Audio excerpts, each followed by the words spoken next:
Buenas noches. El programa Calle Libertad trae hoy a uno de los periodistas más acreditados de la provincia de Cádiz. Él empezó haciendo una revista en su carrera y posteriormente se trasladó a la radio, pero en realidad su carrera ha transcurrido durante 25 años en el Diario de Cádiz. Actualmente es director adjunto y se llama José Antonio Hidalgo. José Antonio, muchísimas gracias por aceptar nuestra invitación. Muchas gracias a ti y a vosotros por la invitación. Buenas noches. Bueno, normalmente solemos empezar un poco contando la biografía de nuestro invitado. En este caso, tú naces en Cádiz, en el seno de una familia de ¿cuántos componentes, José Antonio? Bueno, parte de mis padres, mis dos hermanos, los dos mayores. Y naciste, eres de Puerta Tierra, ¿no? Sí, de la zona de Puerta en Tierra. Puerta Tierra, sí, sí. ¿Y tu barrio, tu zona, que fue Huerta del Obispo o San José? O... Bueno, es la zona donde está ahora comisaría, ¿no? Por la barriada España, ahí sí. Es donde nací, ¿no? Mucha relación con Catedral porque mis tíos, mi abuelo vivían allí en la pastelería Hidalgo, ¿Sí? es de la ese familia. apellido es familiar, Sí, entonces. Sí. Mi abuelo era cántabro y vino de Cantabria como chicuco y montó el almacén, y después mi tío es el que se quedó con la pastelería que ahora la regentan sus hijos, ¿no? Sí. Y ahí tenía un núcleo también de conexión. De ¿no? conexión. Bueno, tal vez por eso estuviste en un colegio, primeramente en la Academia San Jorge, luego... Sí, una pequeña academia que había en la calle Huerta del Obispo, sí. regentada por un antiguo Boy Scout de los años 20, una escuela que solo daba hasta quinto de EGB, los que se acuerden lo que era la EGB, y era un centro magnífico donde se aprendía una auténtica barbaridad. Ya después, cuando me tuve que ir porque no daba más de quinto de EGB, me fui a una ampliación que montaron del Colegio de Arbolí, sí. en el casco antiguo, que la montaron en la planta baja de la residencia del obispo. Sí. Allí, en el piso de arriba vivía el obispo Antonio Dorado, sí. Y abajo teníamos 3 aulas, y el patio era lo que hoy es Entre Catedrales, era el patio del colegio, totalmente lleno de piedra, vamos, eso de ver una pista deportiva la veíamos en fotos, ¿no? Ya. Y ya después el Columela para estudiar. Una cosa, ¿tú sabías que me parece que los scouts gaditanos fueron uno de los primeros de España? Exacto. Algo así?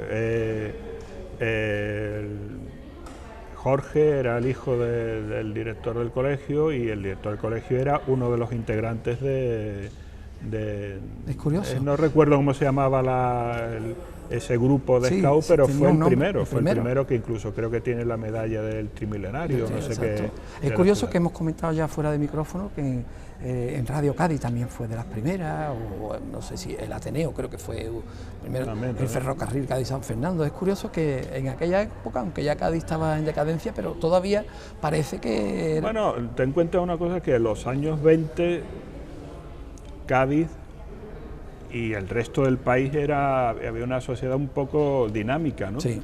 Era un poco casi los preámbulos de la República, y había un sector, si no liberal, sí muy avanzado, o intentaba ser avanzado en el tema cultural educativo, sí. Y en la ciudad todavía había una clase burguesa con una cultura muy importante y una proyección hacia las nuevas tecnologías que dieron pie, pues, por ejemplo, como tú dices, a que fuese Cádiz la tercera ciudad en tener una emisora de radio. Bueno, fuiste al Instituto Columela. ¿Ya en el instituto, José Antonio, hiciste algo de comunicación, alguna revista o simplemente lectura? No. Más allá que poner algún panfleto en el tablón de anuncios, sí. El Columela en aquella época no vivía ya los estertores de su época más revolucionaria, ¿no? Porque el Columela fue siempre, tanto de profesorado como de alumnado, fue el instituto más avanzado de la ciudad en ese sentido. Yo creo que viví la última época, ¿no? Y algunos compañeros míos eran de organizaciones muy de ultraizquierda y tal, ¿no? Y eso un poco lo vivía. Yo sí compraba El País todos los días, ¿no? Con 16 años me llamaban el niño del país, porque aprovechaba el recreo para ir al kiosco que hay al lado de comisaría para comprarlo. Y a lo mejor por ahí empezó ya un poco el interés por los medios. Esto de comprar El País, ¿te viene, no sé, tienes algún contacto o lo comentas con alguien o tienes la oportunidad? No, mira, será, yo supongo, yo lo pensaba a veces, digo, ¿yo por qué me he dedicado a esto del periodismo, no? Mi padre, que murió muy joven, cuando yo tenía 6 años, él colaboraba con Radio Juventud en las retransmisiones que hacían desde Santo Domingo del Rosario, ¿no? Las pocas fotos que tengo yo de mi padre, pues hay algunas de esas retransmisiones. Y después mi hermano, sí, mi hermano que me lleva 9 años, pues sí compraba El Cambio 16, Triunfo, ¿no? Y eso lo leía o lo ojeaba yo en casa y de ahí venía algo. Bueno, Triunfo para nosotros, yo soy bastante más mayorcito que tú, Triunfo era la revista de referencia de la oposición a... Bueno, llega el momento de terminas el bachillerato y te planteas la carrera. ¿Qué carrera eliges y por qué? Mira, pues a lo mejor por la lógica tendría que haber estudiado periodismo, pero por cuestiones económicas, familiares, no podía permitirme salir de Cádiz. Entonces tuve dos alternativas. Una era o estudiar magisterio, que en esa época todavía se daba en Cádiz, que todavía no se había, creo recordar, que todavía no se había marchado al campo, o filosofía y letras. Filosofía y letras era la rama de historia que al fin y al cabo, dentro de lo que cabe, es muy parecida al periodismo, ¿no? Sobre todo la historia contemporánea, que a mí me encanta, ¿no? Así que opté por empezar. ¿Tenías alguna idea después? Porque tú sabes que la historia en realidad está casi abocada a la enseñanza, ¿no? Pero tú en principio empezaste a estudiar y ya está, ¿no? Eso sí, hiciste la revista de la facultad con Pepe Monforte, ¿no? Exacto, sí. Allí no empecé yo a decir, bueno, ¿por qué no hacemos una revista? Que la llamábamos Criba. Copiada de una revista que tenía en mi casa de mi hermano, de estas también de información general. Y entre Monforte y yo, Monforte era un poco despistado a la hora de entregar los artículos, con lo cual casi todo lo tenía que escribir yo, que le ponía distintos nombres para que no diese el cante, ¿no? Pues yo creo que sacamos 5 o 6 números durante 2 o 3 años que duró la revista. Y a continuación parece que, bueno, se ve que erais buenos amigos y estabais compenetrados, y me parece que Pepe te propone entrar a hacer un programa. Yo no sé cuándo surgió eso, si o los dos. Sí. Monforte era de Radio Cádiz, oyente de toda la vida de Radio Cádiz, y yo era de Radio Nacional. Sí. Nos gustaba entonces la radio, ¿no? Entonces, como nos gustaba también la información a los dos, yo creo que los dos estábamos equivocadamente en historia, pues un día planteamos, oye, ¿por qué no nos pasamos por Radio Cádiz? Radio Cádiz estaba casi recién estrenado sus estudios en el Reina Victoria. Sí. Estaba entonces Rafael Plaza de director, y creo que fue un 5 de enero o un 3 de enero de 1985 nos fuimos para allá. ¿Conocíais a alguien? No, nadie. Y le planteamos el proyecto. Rafael Plaza, uno de los grandes periodistas que ha tenido la provincia, él es de Jerez, tonto no era, vio que aquí había posibilidades. Evidentemente no nos dio un programa de forma inmediata. Yo unos meses antes había hecho un programa con Severiano Montero en Radio Cadena, pero duró un día, ¿no? A Severiano le gustó, pero el director de la emisora lo quitó, aquí nada de universitarios.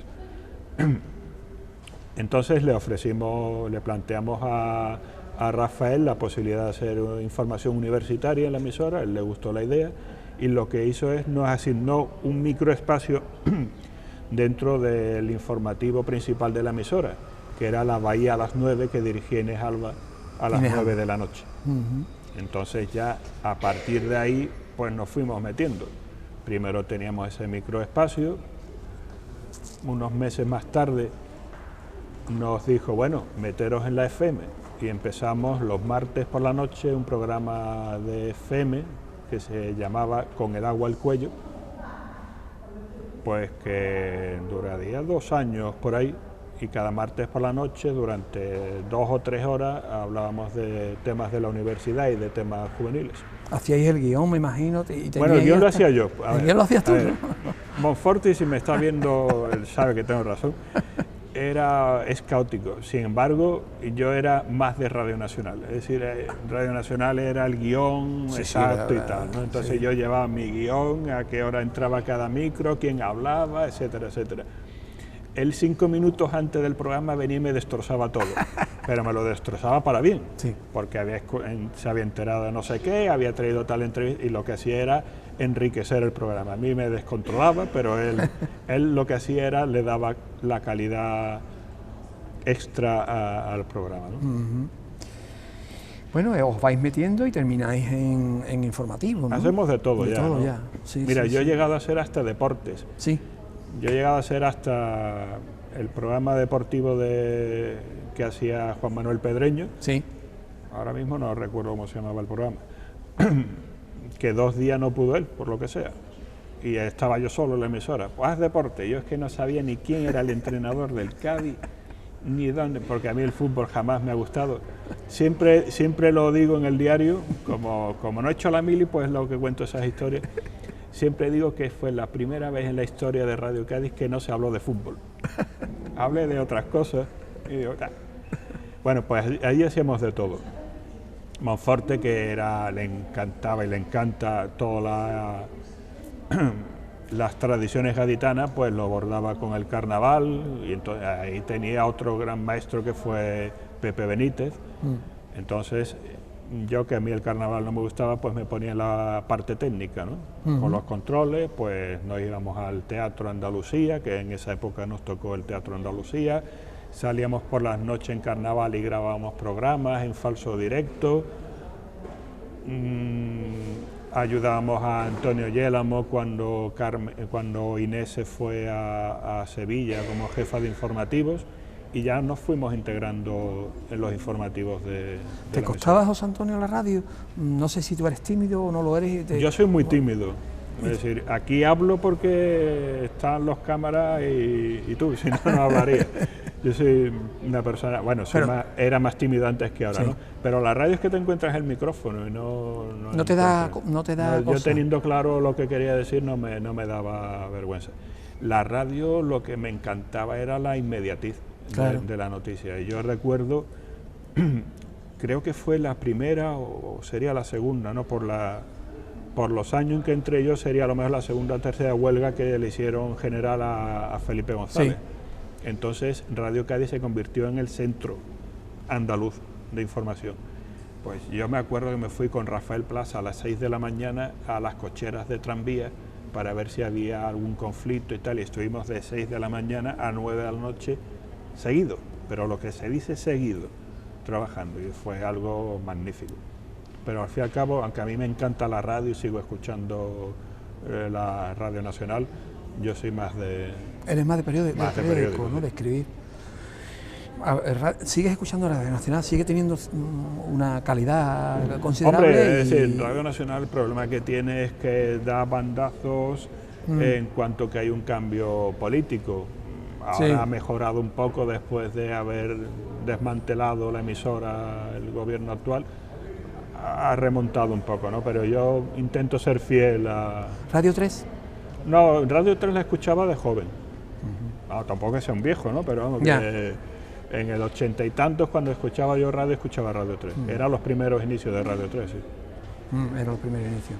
Bueno, sé que hiciste unas corresponsalías en ABC y El País que fueron efímeras, ¿no? Sí, ABC estuve un año, y El País fue unas sustituciones de verano, cuando Antonio no estaba. Y en 1989 es cuando Diario de Cádiz te contrata como redactor local. Y ahí empieza ya tu trayectoria.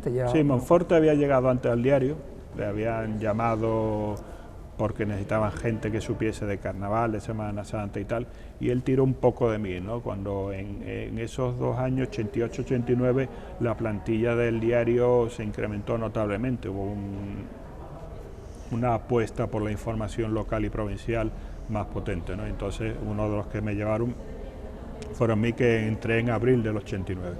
y entré en la sección de local. Fuiste redactor local, después jefe del local, jefe de redacción local. José Antonio, ¿por qué no le aclara a los espectadores un poco la misión de cada uno? Jefe de local, jefe de redacción local, subdirector. Bueno, cada periódico, sí. Un periódico está dividido por secciones, sí. al igual que en el papel se ve Cádiz, provincia, cultura, sí. Tal. Hay un núcleo de redactores que está en cada una de esas secciones. Entonces cada sección tiene un jefe o una jefa. Entonces el jefe o jefa de cada sección es el redactor jefe. Después tiene un ayudante que es el jefe de sección. Vale. Entonces el redactor jefe lo que se encarga es de controlar todo lo que sale en la sección, de mandar a los redactores a las ruedas de prensa, a cubrir una información, de valorar las informaciones si tiene que ir a 4, a 3 columnas, a una doble página, de plantear temas, lo cual no significa que el redactor esté callado. Lo fundamental del redactor es que tenga una buena agenda y que sea él mismo el que proponga los temas, ¿no? Y el jefe de sección lo que hace es ayudar al redactor jefe o sustituirlo cuando no está. Esto sería lo mismo que con el subdirector, director adjunto y director. Es decir, yo ahora soy el director adjunto del periódico, pues cuando el director no está, pues yo le sustituyo. Por mis horarios yo controlo todo lo que es la puesta en marcha del periódico por la mañana. Yo sigo teniendo el concepto de horario de radio, que entra muy temprano, y yo soy el que pone en marcha el periódico, planifica un poco... O sea, tú vas al contrario de lo que es el grueso de la redacción, ¿no? Que entra... Bueno, a ver, cuando yo entré en el periódico, cuando Monforte y yo entramos en el periódico, entonces la prensa trabajaba por la tarde. Monforte y yo, que era de levantarnos a las 6 de la mañana para entrar a la radio, esto que entra por la tarde, y trabajamos por la mañana. Y entonces eso se nos ha quedado. Es cierto que ahora ya los horarios no son como antes, y ya hay redacción, que toda la redacción, o casi toda la redacción, comienza a trabajar temprano, pero yo aún sigo llegando antes, y nos repartimos un poco, los jefes del periódico nos repartimos un poco por tramos horarios. Yo entro el primero, y ahora mismo, pues a esta hora de la noche hay compañeros jefes, el director y el subdirector que están cerrando el periódico, la edición del periódico. O sea que el cierre en realidad se hace, claro, a esta hora porque va a salir el periódico, claro, dentro de una hora.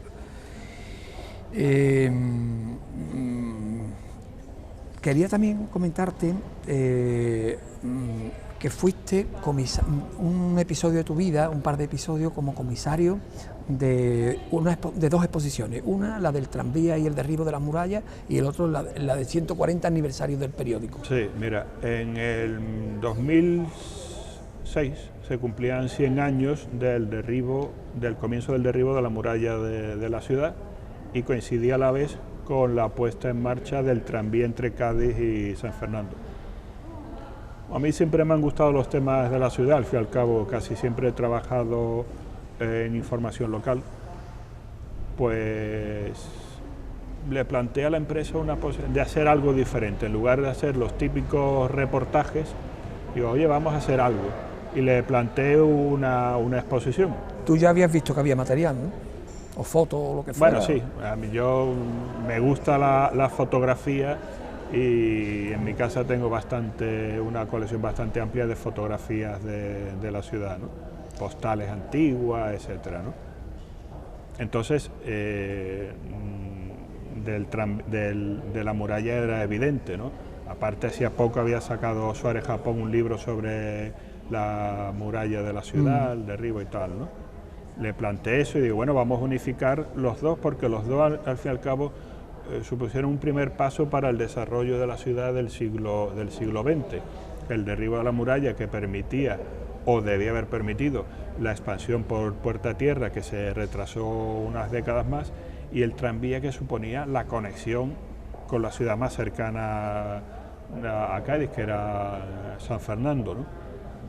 Entonces planteé una exposición eminentemente gráfica, con algunos textos y algunas referencias históricas, y gracias a mi amistad con Leopoldo, el gerente de tranvía, pues a través de la asociación de trabajadores de allí, pues conseguí también mucho elemento material de los antiguos tranvías, ¿no? Desde los billetes, señalización, etcétera, ¿no? Yo creo que era una exposición bastante apañada. Sí. José Antonio, te iba a comentar que a lo mejor visto con los ojos de hoy es muy fácil decir que derribar la muralla de la parte de Canalejas fue una barbaridad. ¿Tenía justificación en ese momento? ¿Había argumentos? Pero ya por aquella época se creó una asociación, hubo un grupo de ciudadanos que propugnaba que se mantuviese la muralla. Decían que tenía un valor turístico y cultural, que claro, es que en aquella época el turismo no existía, la cultura sí, porque la ciudad siempre fue una ciudad muy culta, ¿no? Había varios teatros, etcétera, ¿no? Pero no existía el concepto de ciudad turística. Es cierto que la muralla entonces constreñía la ciudad y estaba ubicada, le suponía una ruptura con el muelle. Entonces todo el mundo pensaba que una vez que se tirase la muralla, el muelle iba a crecer, y no fue así. El muelle tardó años y años, hasta el punto que el ciudadano que se sitúe ahora por la avenida del puerto, sí, eso es relleno, sí, y ese de relleno no se hizo hasta los años 40, es decir, que se tardó, ¿no? Se tardó bastante. Ahora yo no se hubiese tirado, a lo mejor. Hubiera sido una barbaridad, ¿no? No se hubiese tirado. José Antonio, me están diciendo que nos tenemos que marchar un momentillo para dar un poco de publicidad y en 2 o 3 minutos enseguida estamos con ustedes.